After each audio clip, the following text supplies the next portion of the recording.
think we should talk about flashbacks because we've kind of already gone over the other two parts for the most part. But yeah, so using flashbacks in stories, we've seen it. It's becoming more and more common. And there's a lot of different ways to do it. We'll start. John, you're the guest. What do you think about flashbacks and how often do you think they should be used? Yeah. I'm going to use the flashback in issue 3 when I tell the Patriarch's origin, because something's going to happen, and then he's like, "Oh no," and he's got to, do something, and then as he's doing it, I'm going to cut back and forth. The Mary Sue story, she's bleeding out. The first panel is her bleeding to death, and her life is passing before her eyes. So it's all in flashback. So yeah, I'm a big fan of flashback. Issue number 1 is simple storytelling, A to B, A to B, A to B, because I just wanted to start out simple. But I'm trying to get more and more complicated as I get more comfortable with writing scripts and things like that. I didn't want to get too crazy on my first one because I'm a rookie. Keep it simple. Keep it simple, stupid. Yes, that's what we say to each other. So I'm a big fan of flashbacks, and if done well, they're really, really clever. The problem is they can't be a crutch. Yeah. They can't be a crutch, and it's got to be obvious that it's a flashback. You know what I mean? Well, yeah. So I mean, the biggest thing with it is pacing. Anime is probably the worst at using flashback scenes because, like, they will use it right as the fight gets really intense. They're like, all right, flashback. Something's about to happen. We're about to spend 15 minutes on this. Yeah. I actually learned this secret move like 10 years ago in this, and we're going to show you this flashback. And it's like, yeah, it's lazy. Well, that's Scott Pilgrim did that, and they kind of were parodying that, making fun of it. They're parodying it. Yeah. I will say I enjoy a bit of a flashback myself. You guys have all, at least my co-hosts here, have at least read my book.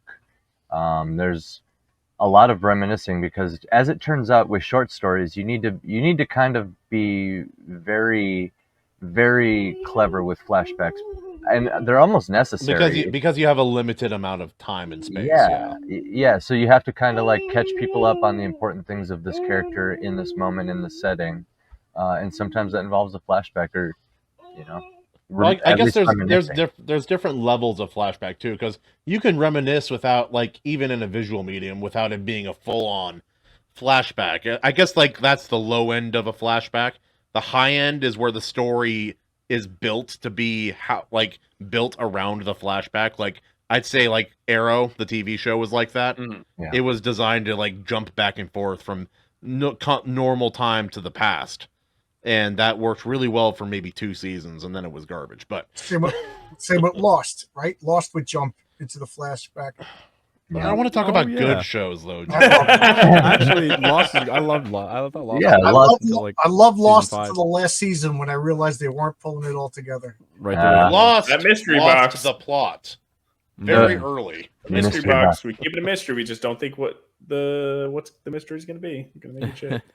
The mystery box. There is no answer. It's just a box that never gets opened. Yeah. So we got, we just watched Mask of Phantasm, and like the Red Hood does it the exact same way, where like you got this mystery character, and they're filling in parts of the detail. Like basically, it's half and half, like going back and forth with the story of kind of discovering the mystery through the flashbacks as the story goes. I almost feel like the flashbacks should have been done less in the Red Hood story, because I think that gave away who it was way too fast. Like, it made it so obvious who the Red Hood is, in my opinion. They should have had maybe one flashback, and then that should have been it. I think one flashback would be enough for you to be like, oh, it's him. You're probably right. It wasn't a difficult mystery, but it's been a long time since I saw that. But yeah.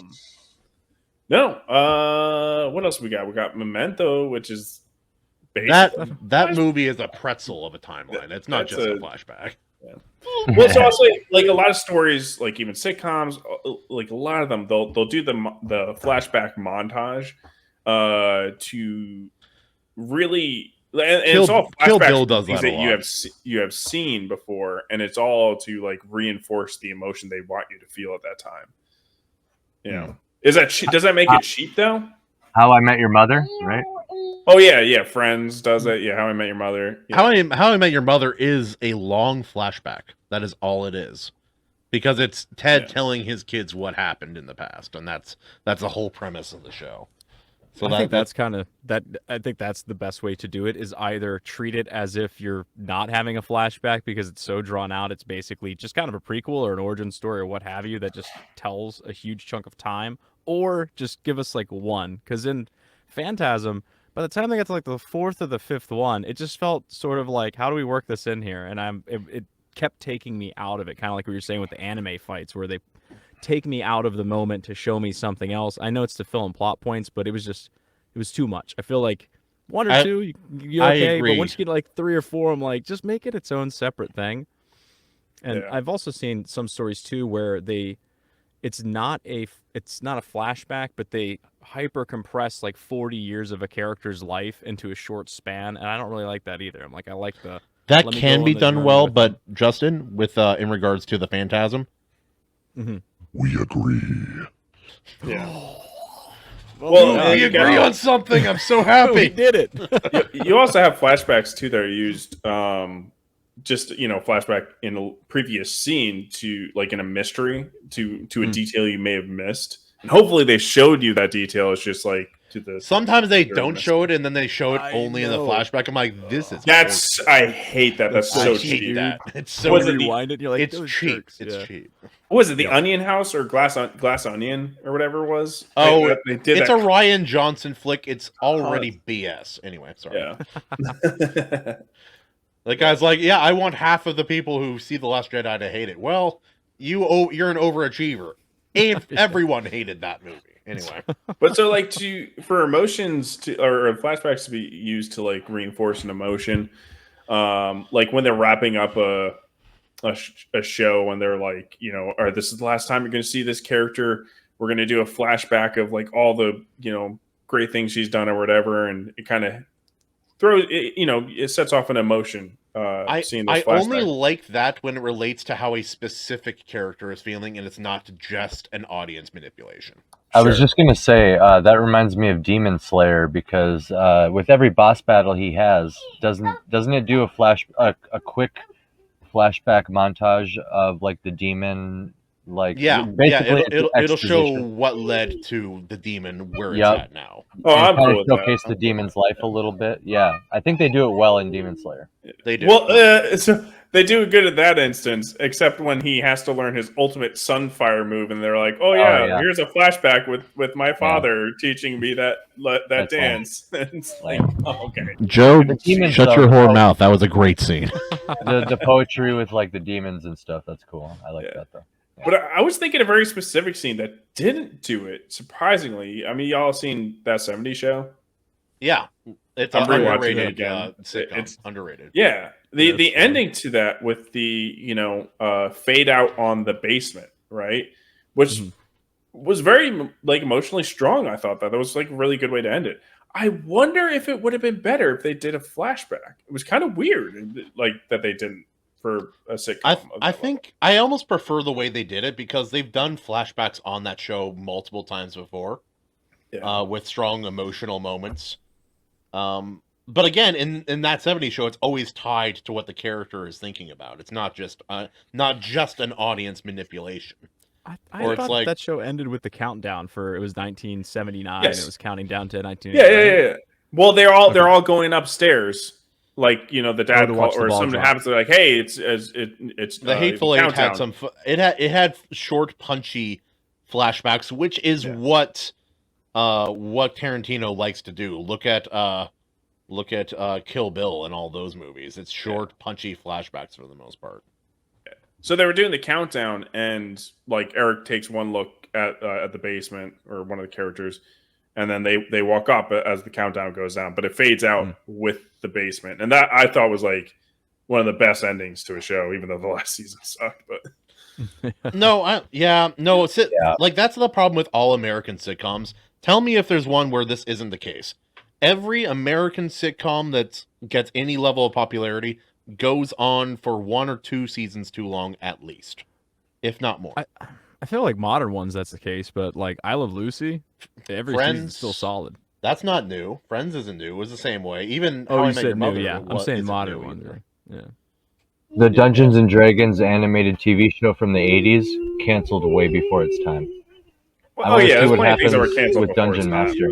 I think that's almost a better fate than going on too long to become something no longer recognizable. You either die a hero or live long enough to see yourself become the villain, right? That's what happens in every TV show in America. I used to be such a How I Met Your Mother ending defender, and then like I rewatched it like a couple years ago again, and I was just like, that did suck. What the hell?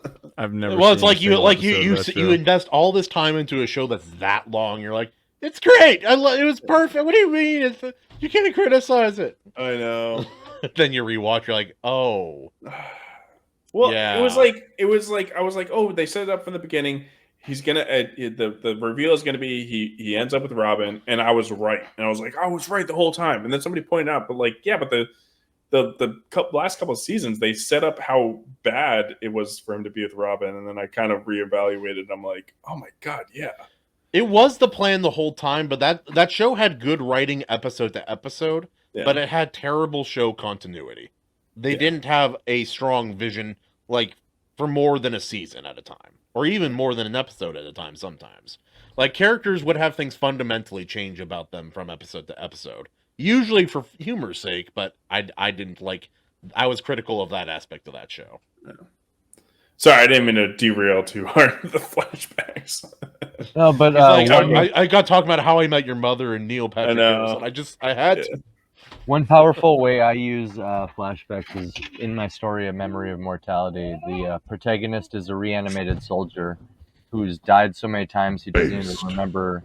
He's died so many times he doesn't even remember like anything about his former life.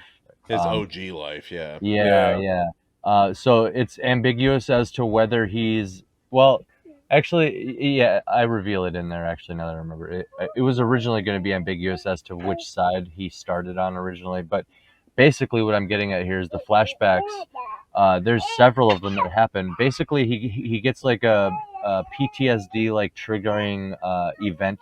He sees something, somebody asks him something, he does something, he finds something, stuff like that.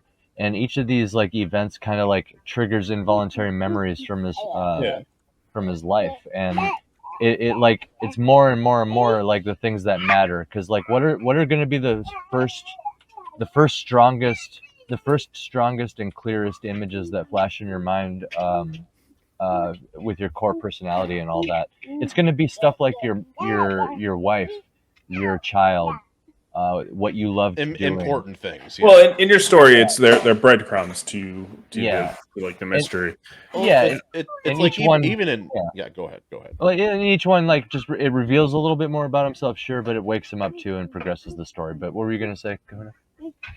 Oh, it's like, well, I like flashbacks can be used to greater or lesser context. I think it partially depends on the medium.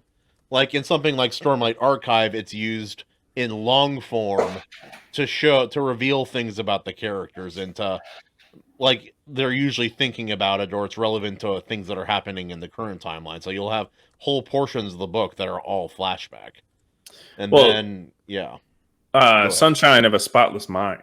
Like that's kind of that was using them in a very unique way. Whereas in it's like all the memories were, flashbacks essentially. And we're kind of rewinding his time to, reveal a secret in a different timeline format than typical, like playing it backwards. Also, Tim Allen says that, Kahuna, you're based with a natural deep voice. No need to enhance it. Besides, you're mead-worthy. I appreciate the mead-worthy, but there's nothing wrong with a little... I have kind of an interesting one, and I don't know if any other musicians have done this before, but it Surely was Dance Gavin Dance's 7th album. Probably not. There's the last song on the album, and they've made many albums since then, but the last song on the album, whenever they get to the tail end of the song and they're going into kind of almost like an extended outro of sorts, they're playing the song, but then they pull previous choruses from like all of their other albums' biggest hits, and they mash it all together. So it's like a flashback at the end of that song. And I thought that would be so cool for a band, their final record, their final song, to have like a flashback mashup of all their choruses put together in one song if they could make the pieces fit. I thought that was really cool, and this talk reminded me of that. Great song, Evaporate, Dance Gavin Dance.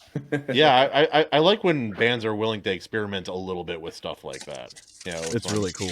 And if you know their discography, it's just like, whoa. What a concept. Yeah, whoa. Sweet, dude. What's mine say? Dude, sweet. Sorry, that's no way. That's the vibe I'm getting. I'll say just with, and I said it in the beginning, it's the most important thing with a typical flashback thing is how does it deal with the pacing, and then also don't do what anime do and use it for lazy, cheap storytelling tactics to fill in lore. You're risking losing people. That's the main thing. If you do it that anime and manga way, that is, yeah. It's like Attack on Titan. I do like it, but it's criminal how often they do that. The cheap way I did it, and I think it was still effective. You guys might be able to call me out on this or correct me if I'm wrong. Shit. Okay. It's actually in my comic, the story that my comic is adapted from. It's essentially a parade of characters, a lot of it, like basically the first portion of it anyway.